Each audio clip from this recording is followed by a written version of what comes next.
Tonight on Frontline, two enemies face each other in a brutal civil war. On one side, a young rebel soldier fighting to the death to bring down the regime of President Bashar al-Assad. My greatest joy will be to become a martyr and for Syria to be liberated. Facing him, a career soldier determined to preserve the Assad regime. We're all martyrs in the making to keep our country safe. Two countrymen, now enemies, in a conflict increasingly driven by hatred.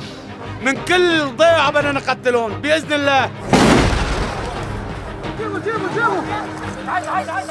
With unprecedented access to both sides, Frontline journeys deep inside Syria to reveal a war that is reshaping the Middle East. In Syria, behind the lines.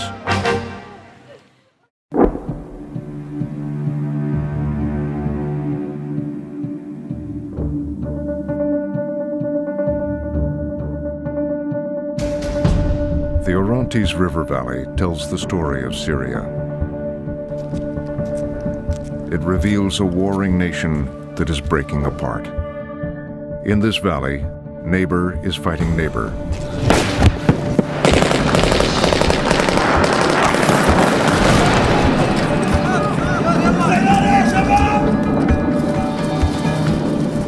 Every day is a struggle to survive.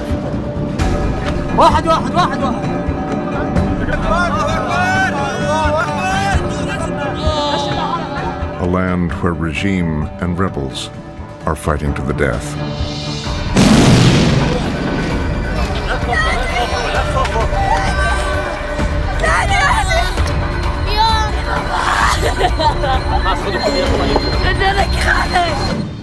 This is the story of the people who live and fight on both sides of the front line.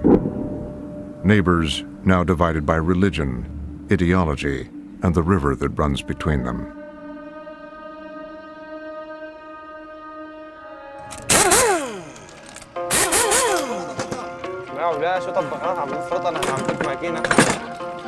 Ahmed is 20 years old and works in his dad's garage. 9 months ago, he defected from the regime police force to join the rebel Free Syrian Army. I was a policeman.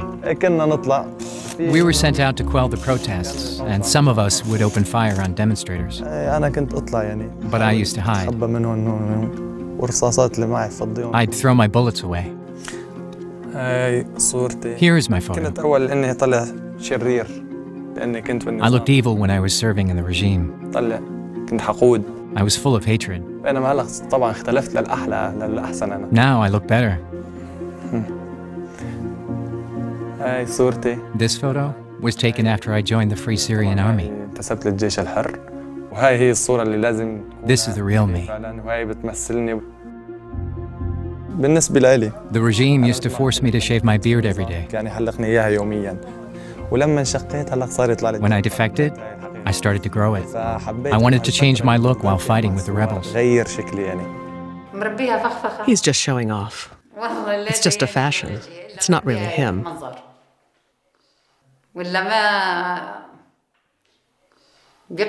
He even struggles to read the Quran.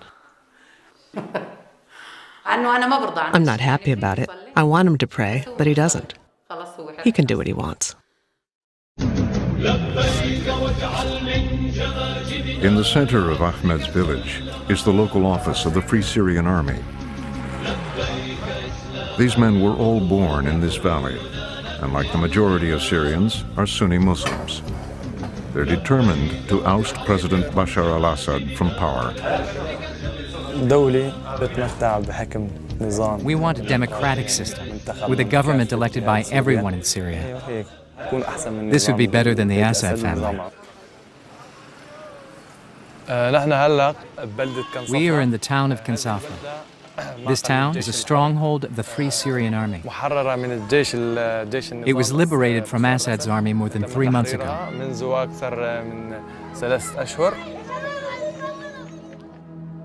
The army of the Assad regime has been pushed back across the valley to the other side of the Orontes River. Ahmed's home is well within range of their artillery. Shells and mortars are routinely fired into this village.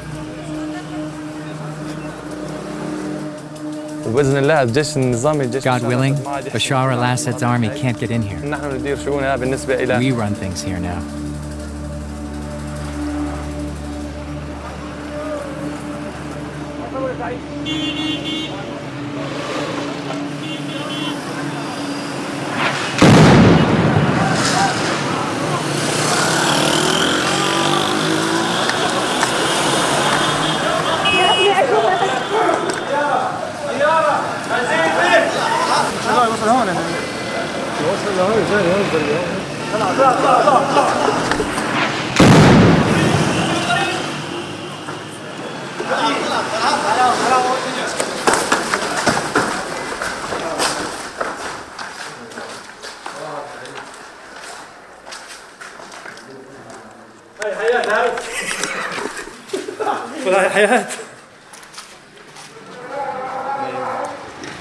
Doctors and nurses are ordered to report immediately to the local hospital.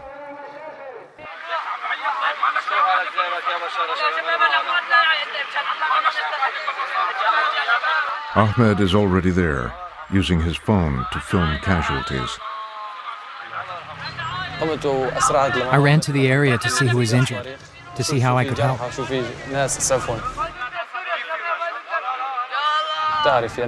These people's lives are over. This is what God has written for them. I just despaired and thought it was time that Arab countries felt our suffering. Ahmed and the people of his village have witnessed these scenes many times, fearing they will be next. Today, it's Mohammed Mata who has lost members of his family.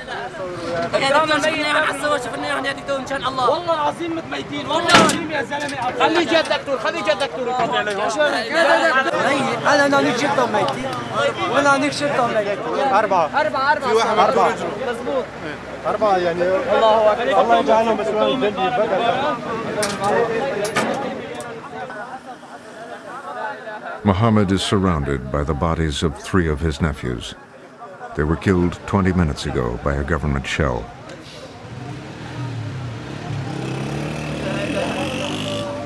Inside the hospital are more of Mohammed's relatives. 11 قذيفة في البيوت، سكان نازحين من المعرة ولا هيك ساكنين في الضيعة عنا على بيوت على الطابقين هدتين. وضربت اسم المنازل والأطفال الصغار. تفضلوا تفرجوا. بشار الأسد وشبيحته.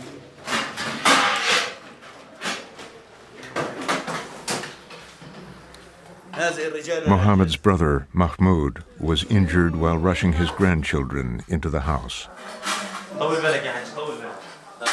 Minutes later, he died.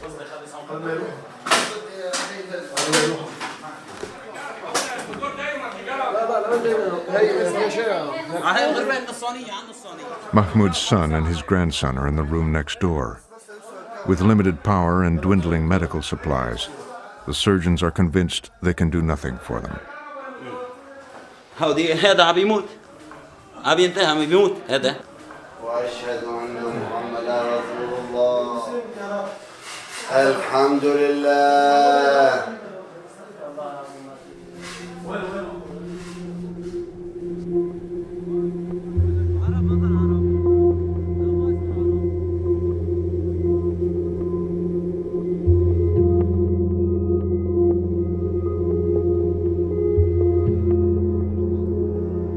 Six members of Mohammed's family are now dead or dying.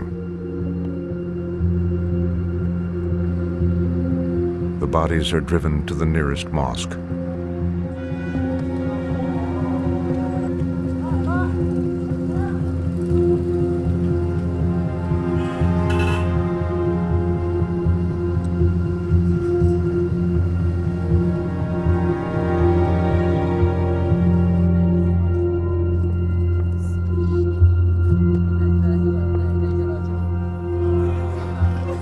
Like many in these villages, Mohammed is a refugee who's fled the fighting in the nearby city of Min'et. He wants to return there to bury his relatives, but the 10-mile journey is too dangerous, and no driver will take him.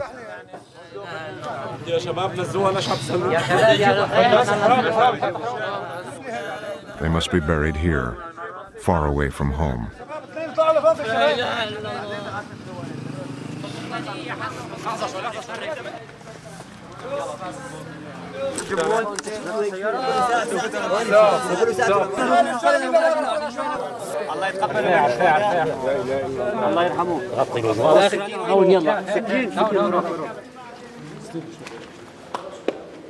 يا شباب والعدد عم جبنا اياه كثير لان عم يستهدفونا اثناء الدفن يعني اللي بنتمناه انه 10 15 واحد بيروحوا بيشاركوا في الدفن وبس.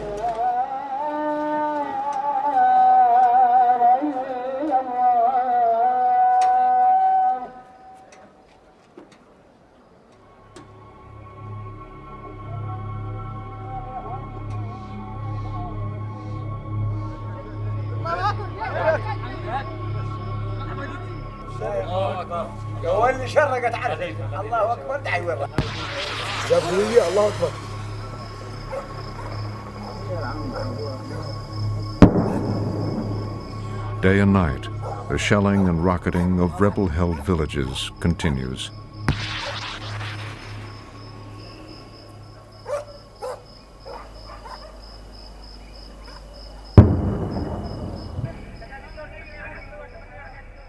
Ahmed has filmed the aftermath of government shelling many times. We Sunnis fear God. We wouldn't take a human life for no reason.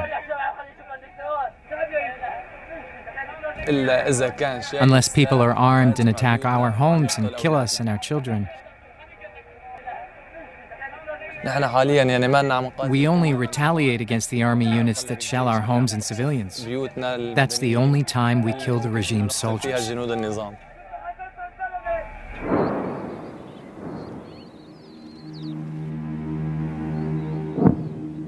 Across the river are regime forces, usually off-limits to Western media. Their positions along the 40-mile valley defend Syria's Alawite heartland. This army checkpoint faces Ahmed's village and is one of the launching sites for regime attacks. The platoon commander is Lieutenant Ali Ghazi. We are the Syrian Arab Army, and our duty is to defend this homeland, to protect unarmed civilians, and to attack militants and destroy the armed mercenaries. Rebel-held Sunni villages are less than a mile away. This is President Assad's front line. There are a lot of armed groups over there. They're particularly active at night or at dawn when they're preparing to carry out armed attacks. There used to be a sniper in the dome of that mosque. One of my soldiers was shot in the chest by this sniper. They were using armor-piercing bullets, but we dealt with the threat.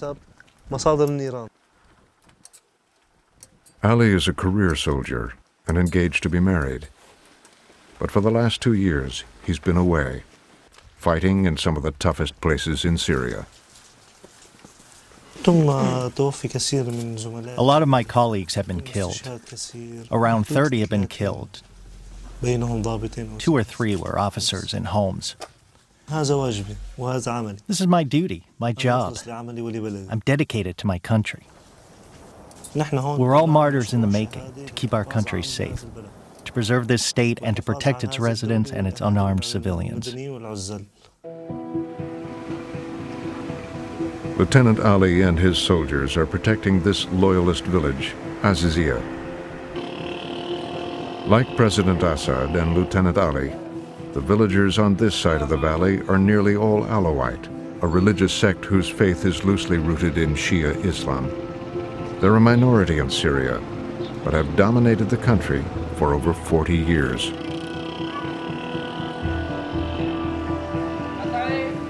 Asaziya receives sporadic fire from nearby rebels. As in many poor Alawite villages, most men are away, fighting in Assad's security forces. Many Alawites believe that the fall of the regime would lead to their death at the hands of the rebels. Everyone at the public high school knows that the senior boys may soon be drafted. إن شاء الله يا رب كلنا شهداء. إذا سوريا قد ما بتطلب نحن جاهزين. نحن بنات وشباب مع الجيش السوري مستعدين نضحي بأرواح. لأن سوريا عاشت منذ أبد الآبدين شعبا واحد تحت راية واحدة، تحت عنوان واحد، هو التعايش المشترك، هو الكلمة الواحدة، هو الإنسان الواحد الذي يحب أخيه. سوريا منارة وشعلة لكل دول العالم، وسوف تبقى أبد الآبدين هكذا.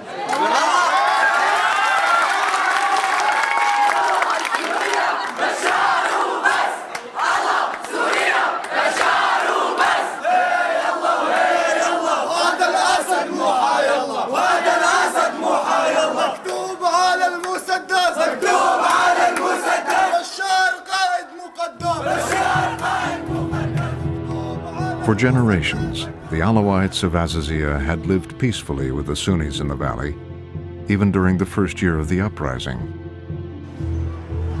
But as the revolution entered its second year, neighboring Sunnis began weekly demonstrations calling for the overthrow of President Assad and his regime. Watching the demonstrations was local Alawite politician Bajat Hamdan. مع الأسف يعني أغلب المناطق اللون الآخر. Most of those areas with different faiths have been incubating environments for groups who have an extremist ideology. It was a plan. Weapons were brought in a long time ago. It was all planned. The lads here had been preparing in case the village was attacked.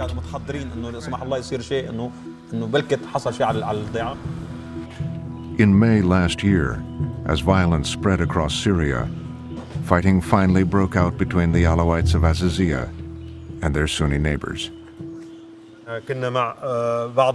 We were with some young men. Not many of us. The attackers were in the hundreds, about 700 gunmen. Mohammed Mahmoud is part of an Alawite militia that protects the village.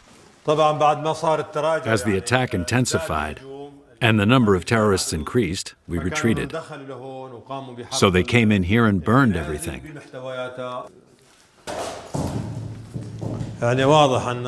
You can see the fire damage. He's convinced that his Sunni neighbors have been infiltrated by terrorists with extreme religious beliefs. They are planning to wipe us out. They don't even think of us as human.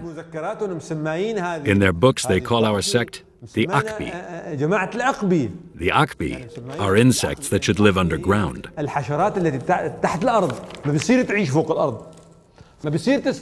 We cannot surrender to this idea, because we're talking about genocide. There can be no negotiating with this extremist ideology. You either win or you die.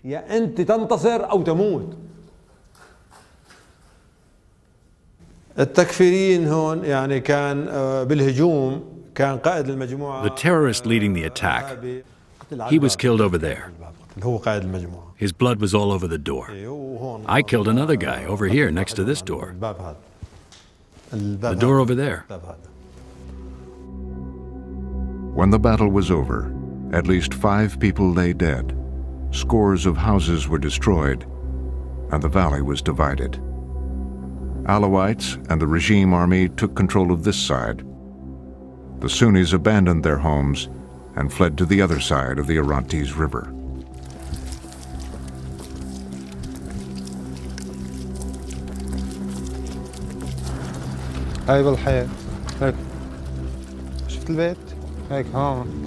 This is an empty area. No one lives here. The residents fled because of the militants. There's nobody. It's dangerous ahead. That's where most of the gunfire comes from. There's a water tank, and we often get snipers positioned up there. This is the front line.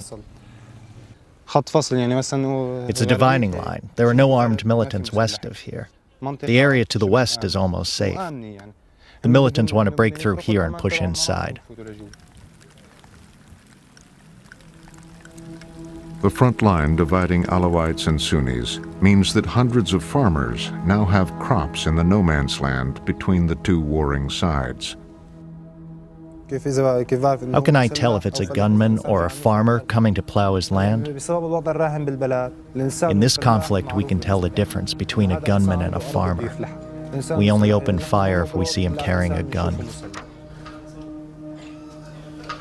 From here, rebel territory is less than a mile away, on the other side of the river.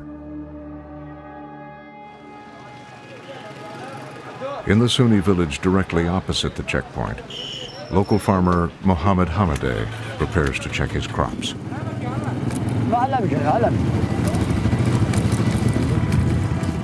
Mohammed's farmland lies on the other side of the river, in what is now no man's land. The road leads directly to the Azazia checkpoint and has been closed since the fighting broke out in the valley. I grow sugar beets, but for the past year I haven't been able to harvest them. The land is only 400 meters from the checkpoint. There's the checkpoint over there. Anyway, here are the beets. Look at this, ruined. We planted these a year ago. We're ruined. Totally ruined.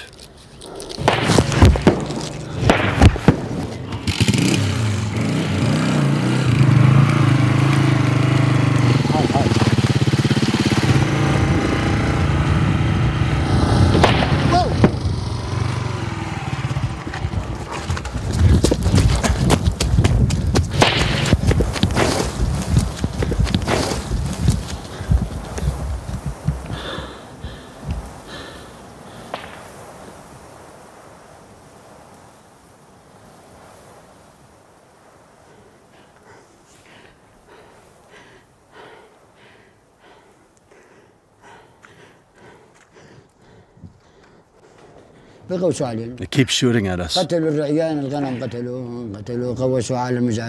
killed shepherds and farmers before. We don't even know who's shooting at us. All we know is that it's coming from the checkpoint. A long time ago, the relationship between the Alawites and the Sunnis was good. But now they don't miss an opportunity to hurt us. It's impossible for us to live with them. There'll be vendettas for 50 years because of these crimes. If it wasn't for the rebels protecting us, the Alawites would come into our homes, rob us, and burn our houses down.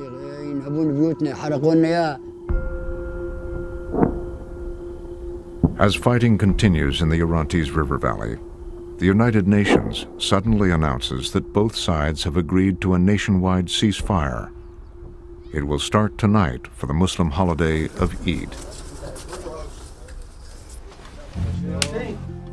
The news surprises the fighters in the valley.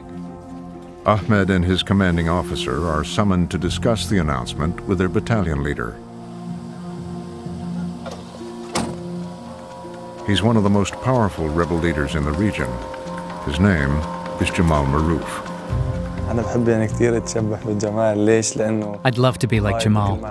He's a true leader. A leader of 10,000 armed men. Jamal Marouf is an excellent military leader. His brigade is made up of groups from all over Syria. Jamal is the commander of the Martyrs of Syria Brigade, one of the biggest factions of the Free Syrian Army. While some rebel units contain Islamic foreign fighters, Jamal says his men are all local, and they're fighting for a democratic Syria.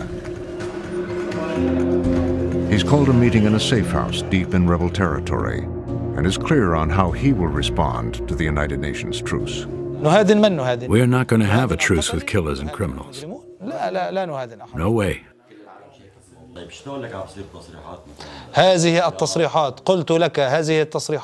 These declarations are being made by people who live abroad, people who don't represent the revolution on the ground. I contacted all the combat divisions on the ground, by Skype and phone. They literally said that they do not want to commit to this truce.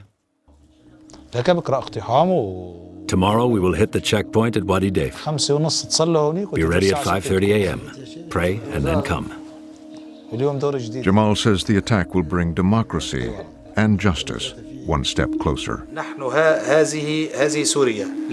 Syria is for all Syrians. If the regime falls, we vow to protect all the peoples of Syria. Only killers will be held to account. We will only hold to account people who have the blood of innocents on their hands. The Alawites have the right to live in Syria. No one should be excluded from society. The next morning, just as the United Nations truce begins, Ahmed and his comrades prepare for battle. أعطيني قبضة مليانة هاي خالصة بالطريقة. يا ملاذ التائبين يا رب العالمين اللهم نحاول إنه نحن دائما بنصلي لما بكوننا في المعركة. We always try and pray before battle. It makes us stronger. عرفنا إنه ما لنا غير الله. We've realized that only God will help us. نطلب هالشيء من الله إنه يقوينا ويقدرنا على اقتحام. So we ask God for the strength to attack more checkpoints. اللهم شرد بهم أرضك يا الله وأرنا فيهم يوما أسودا يا عزيزنا جبار اللهم إنا وقفنا Ahmed is going to attack a large government base at Wadi Deif. It's a major launching point for artillery attacks in the region. It also protects the regime's main supply route from the capital, Damascus, to Syria's embattled second city, Aleppo.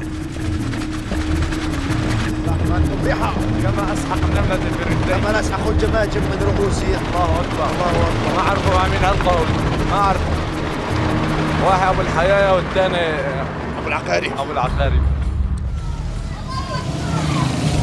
تكبير. For weeks, they've been besieging the base at Wadi Deif. The fighting has been intense.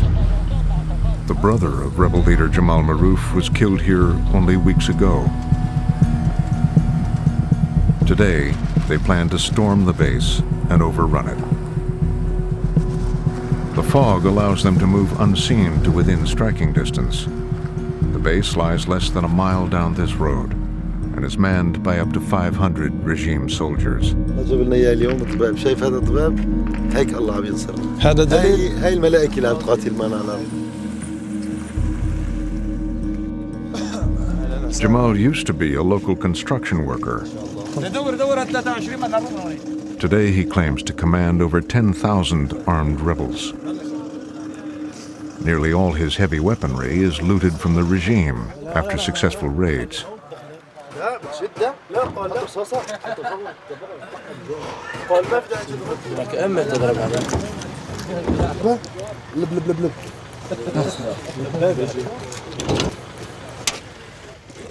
The latest addition to Jamal's armory is a stolen rocket launcher, captured by Ahmed's unit. Unfortunately, no one knows how to aim it. وربطها على الموقع من هون تضرب هيك بصيب هذا الطير؟ لا عم دور على النسر والعقاب. ليش عم دور؟ يا اما خلي هذا النسر تبعكم يجي يعلمنا كيف عم ياخذ احداثيات على جوجل نشتغل لحالنا. ممكن صفرة بالتصويريخ بدي يعلموا لسه يعني انت على اساس معلم. لا انا معلم في الاطلاق وفي الرصد وفي الاحداثيات النظاميه. انا بصير بالطير. اطلاق سري. I'm always happy when I'm around the Free Syrian Army.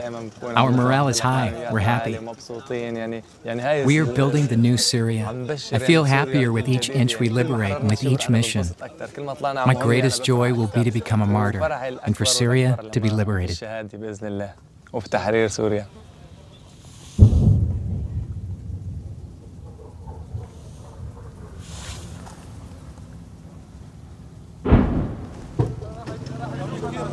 Despite recent offers of support, the West refuses to arm any units of the Free Syrian Army, and these rebels are running low on ammunition. يا ابو خالد معهم 8 طلقه شو بس شباب مين هن؟ 13 طلقه قربوا لقدام يم الحاجز حاجز معهم 8 طلقه ايه حاجه ضربت 8 طلقه منيحه حاجه ما في شيء هو بدك تضربه على الحاجز ايه على الحاجز باتجاه الحاجز ايه يلا اتكلوا على الله روح يلا يا شباب لانه الطيران هلا بيطلع كل واحد ينتشر بمكانه روح على الشباب روح على الشباب يلا.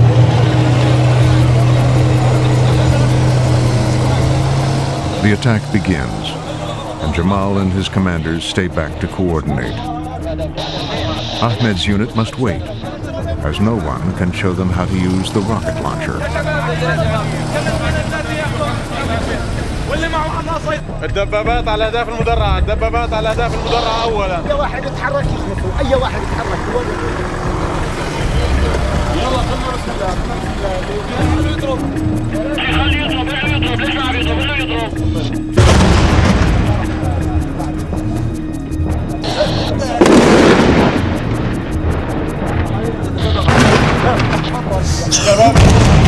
شباب رجاء ما بدنا نجمعهم. Within minutes, regime soldiers return fire with artillery.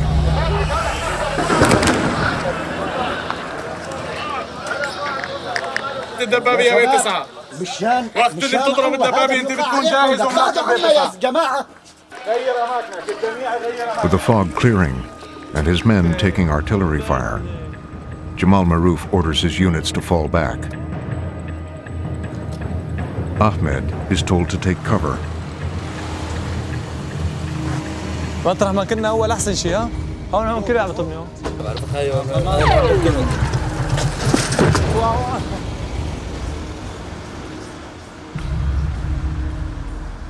مع انه نحن كنا وين؟ محيط الوادي.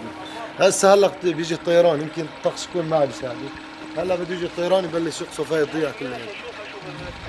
ضغط على المدنيين مشان ما يكونوا حضن شعبي إلنا. مشان المدنيين يقولوا لنا مثلا لا تهاجموا الجيش. هيك. Without the firepower to overrun the base, they must continue with the siege. As the rebel fighters dig in, the Sunni villagers move out. هون الناس كلهم خايفين من الحرب، مشان هيك عم يلحقوا لهم ياخذوا اطفالهم وبيسافروا على مناطق ثانيه.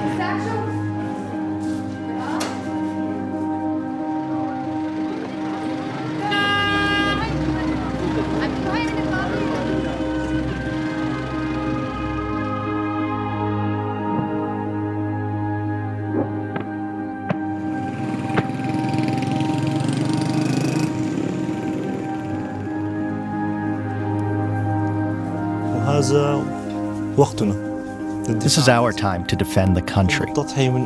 I'm making sacrifices for women and children and for future generations. Our mission is dangerous, but we must make this country safe again. Abu Bashar. My soldiers put this on the wall, not me. Why do you say that? Because people say the army is from one sect, or that the conscripts are forced to do things like that. And that's not true. This army is from all parts of Syria. We don't think in a sectarian way. Our soldiers are from all sects. We're an ideological army. We all live together on this Syrian land. We're not sectarian. The people over there are sectarian, and we don't accept that.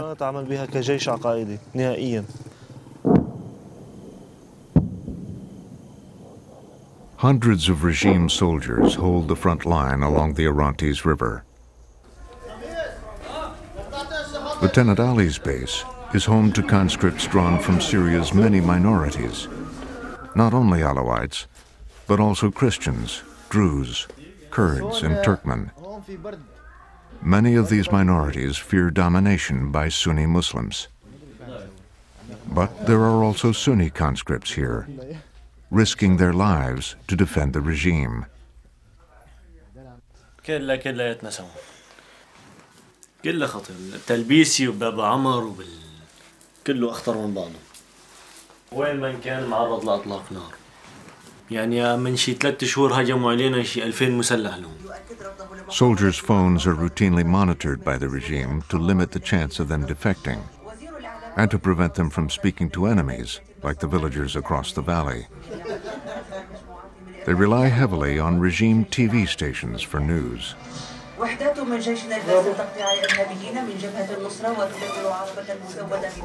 Many are convinced they're fighting an army of foreign terrorists who are aided by the international media. المجازر اللي عم يرتكبوها هني عم يصوروا حتى القتلى منهم نفسهم، عم يضيفوها للمدنيين وبيعرضوها للشاشات المعادية أو المعارضة اللي مثل اللي ذكرتها عند الجزيرة أو العربية أو البي بي سي، على أساس إنه الجيش هو اللي ارتكب هاي المجزرة. بالنهاية مثل ما قال إنه رح نضل لاحقين لحتى ننتصر. هذا عم يلاحق. هذا عم يلاحق.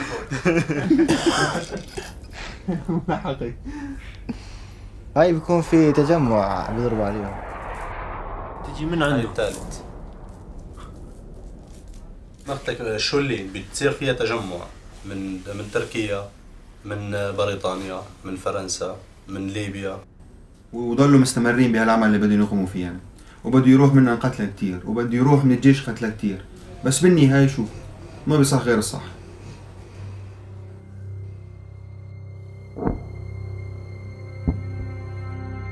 It's 3 days since the attack on Wadi Daif and the collapse of the United Nations ceasefire.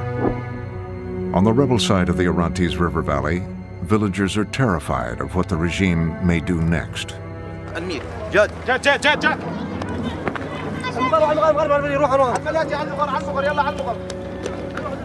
واحد خلص البحث ما عندي ساعة على ماشي. يلا على المغر يا قبل المهم يقصفونا اذا صورت.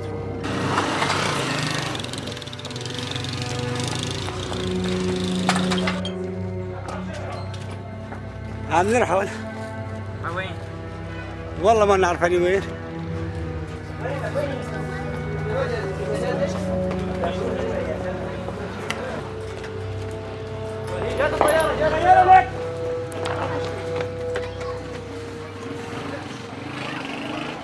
While Sunni villagers flee the daily threats, many more arrive every day, escaping the fighting in nearby cities. They think that these villages are safer. But Ahmed's village is struggling.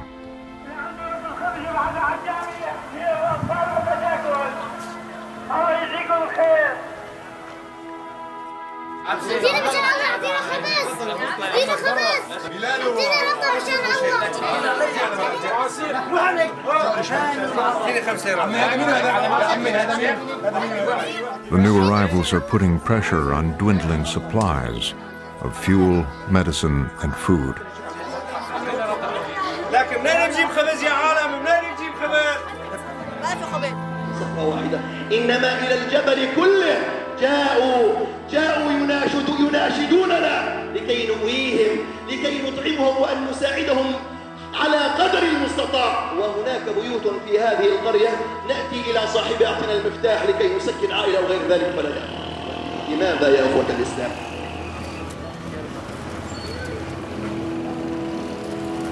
بالنسبة لي نشأت وترعرعت في سهم. I grew up in this valley. اختلطت كتير مع الطائفة العلوية. I used to mix with the Alawites a lot. والناس كانوا أول بدون. We were like brothers before this revolution. كنا مثل الأخوة يعني. We used to go to their homes until the early hours of the morning, and they'd visit us too. If the Alawites don't want to fight us, then we'll solve this problem peacefully. But if they want to confront us, then we'll respond with deadly force. 3 miles from Ahmed's village, in the settlement of Al-Bara, Jamal Maroof meets his senior commanders. They're planning their next attack on the army base at Wadi Daif.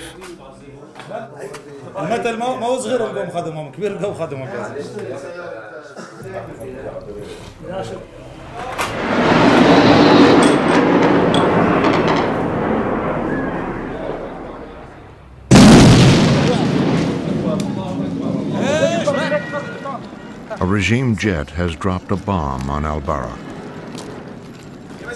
It's landed 300 yards from Jamal and his commanders. They fear they are being targeted and flee to safe houses. The bomb has destroyed homes filled with villagers and refugees.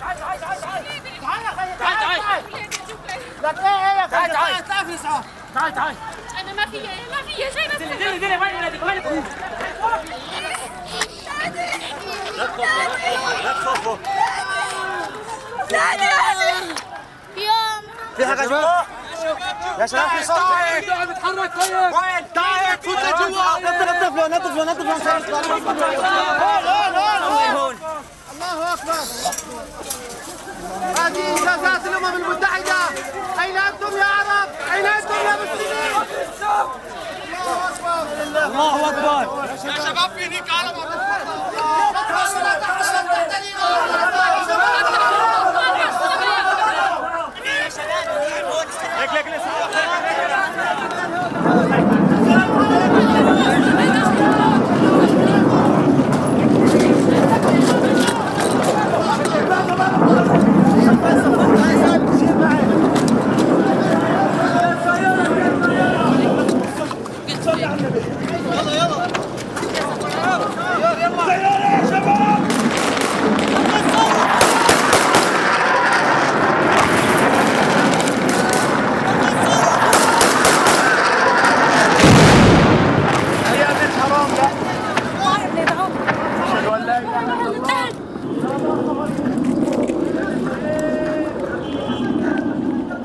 A second bomb lands.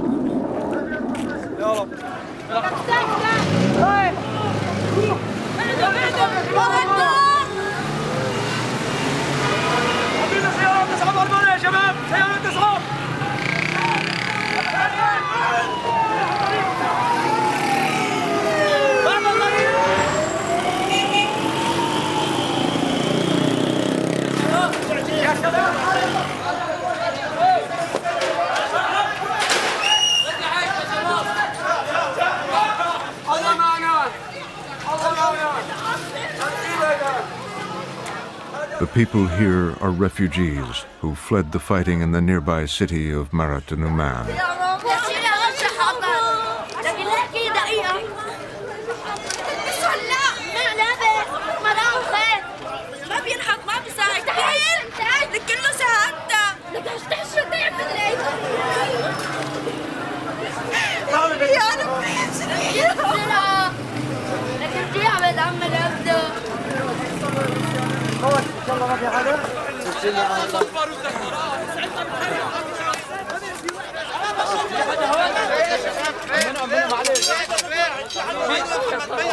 لك يا حماد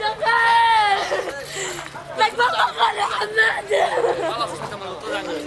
يا ابني والله غالي حماد لك شوف بجدة جوا خلاص ايدك بجدة جوا خلاص اسكت يا ربي لك يا ربي يا ربي لك بجدة لك خلاص يا ربي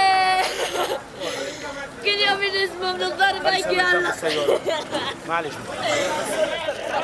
ضربة الطيارة ضربة ما بنعرف وين كل حاجة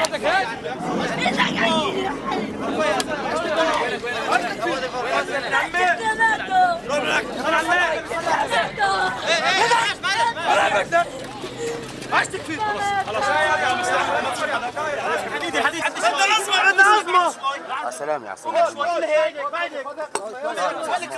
هو هي أزمة طيلي حديد هصل خلاص اتركها شدوا هذيك شدوا تعالوا شدوا لا ما بيشد يا شباب بس فضلوا قدام بطنه يا شباب هي قدام بطنه حرك حولك شوي لا تحرك لا تكسروا ظهره لا تحرك حرك حولك شباب الله اكبر الله اكبر جربنا لا شد حولك طيب خليك انا خالص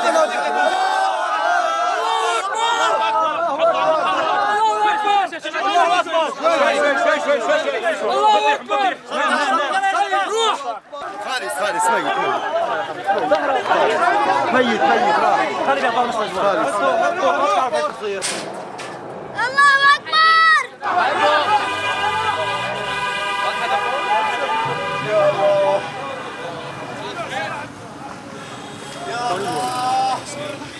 لك يا خلق كل العين يا خلق ولك يا خلق كل العين ولك فضل لله يا الله قصف من الطيران الحربي التابع لجيش بشار الأسد في ثالث أيام مبارك على قرية مبارك في جبل الزاوية وهناك عديد من الشهداء تحت الأنقاض. كان شعور يعني سيء كثير يعني. I felt terrible. شو بدي أشعر واحد وشوف. What can one feel to see so many bodies? People under the rubble, and we can't do anything about it. ولا بيحسن يسوي شيء. كلها ثقيلة ما في لأنه ما حدا دعمنا فيها يعني. No one is supporting us, and no one will. They're just waiting for Bashar al-Assad to kill us all, and for us to wear out his army, his tanks, and his aircraft in the process. That's what the Western and Arab countries want.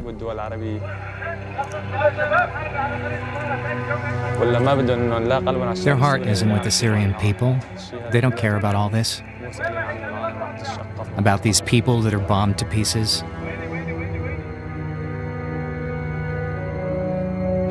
I don't know what I can do. There's no power except that which comes from God.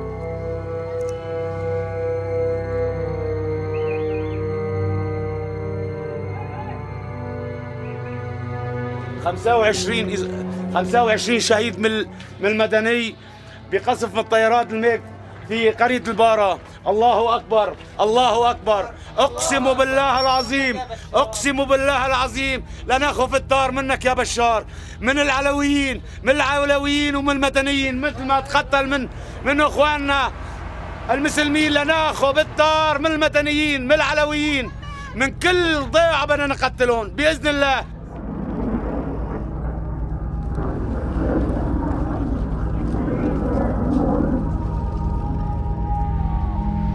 The next day across Syria, the regime carried out over 60 more airstrikes. Over 70,000 people have now died in Syria's civil war, many of them civilians.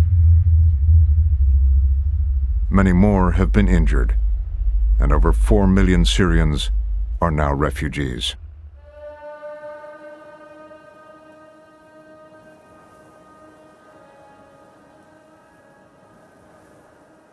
The political and military leadership in the country does not want to cause civilian casualties. Had it wanted to target civilians, it would have killed many. It is my moral, religious, and patriotic duty to defend my home and my country. If this is considered a crime, if defending my country is considered a crime, then I am this country's first criminal.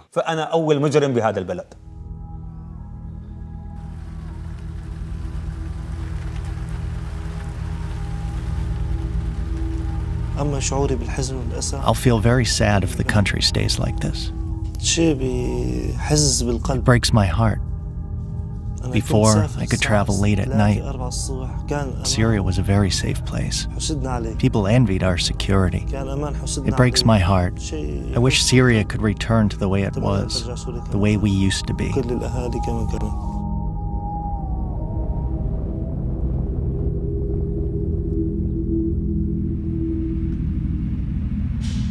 3 days after the airstrikes on Al-Bara, the regime jets returned.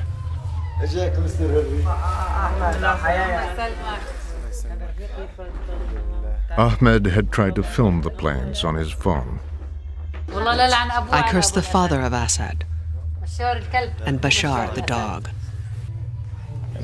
I hoped to die and become a martyr. But God was satisfied with just shrapnel in my body. Thank God.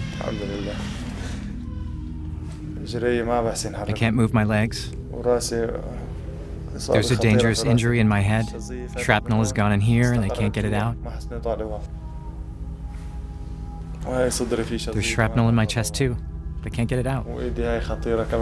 My arm's been badly injured. I can't move it. I can't carry a weapon anymore.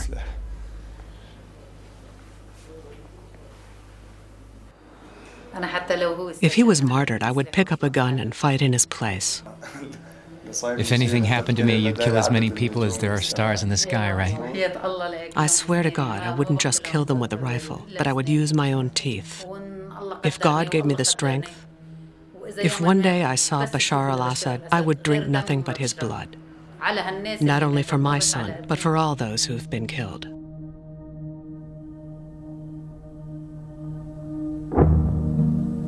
The Orontes River Valley reveals Syria's likely future. Whoever prevails will inherit a fractured nation, divided by religion, politics, and revenge.